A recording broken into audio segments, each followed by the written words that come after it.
வானத்தையும் பூமியையும் படைத்த சர்வ வல்லமை உள்ள தேவனை ஸ்தோத்தரிப்போமாக.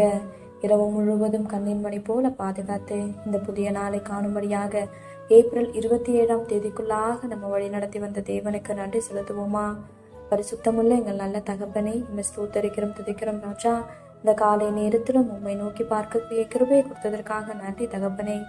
அப்பா, இந்த நாளிலும் உங்களுக்கு பிரியமில்லாத எந்த காரியத்தையும் செய்யாதபடி உங்களுக்கு பிரியமான பிள்ளையை வாழ உதவி செய்யுங்கப்பா. இந்த நாளிலும் எங்கள் தேவைகள் எல்லாவற்றையும் அறிந்திருக்கிறீர் ஆண்டவரே. அதன்படி எங்கள் தேவைகளை சந்தித்து நாங்கள் சோர்ந்து போகாதபடி உடைய வார்த்தை கொண்டு எங்களை பலப்படுத்துவீராக ஆண்டவரே. இந்த நாளிலும் நாங்கள் யாரையும் குறை சொல்லாம, யாரையும் குற்றப்படுத்தாமல் வாழ எங்களுக்கு கற்றுத்தாங்க ஏசப்பா. ஒருவரையும் குற்றவாளிகள் என்று தீர்க்காதிருங்கள், அப்பொழுது நீங்களும் குற்றவாளிகள் என்று தீர்க்கப்படாதிருப்பீர்கள்னு சொல்லியிருக்கீங்களா ஆண்டவரே. அப்பா, உங்க வார்த்தைக்கு கீழ்ப்படிந்து வாழ உதவி செய்யுங்கப்பா. உண்மை போல எல்லாரையும் நேசிக்கவும் எல்லாரிடத்திலும் தாழ்மையை நடந்து கொள்ளவும் கற்று தருவீராக. இந்த நாள் முழுவதும் உங்களுடைய சுத்தத்தின்படி எங்களை வழிநடத்தும். இந்த காலை நேரத்தில் ஜெபிக்கிற ஒவ்வொருவரையும் ஆசீர்வதிங்கப்பா. அவர்கள் குடும்பங்களையும் உடைய சட்டைகளால மூடி மறைத்து பாதுகாத்துக் கொள்ளும். துதிகான மகிமையெல்லாம் ஒவ்வொருவருக்கே செலுத்துகிறோம்.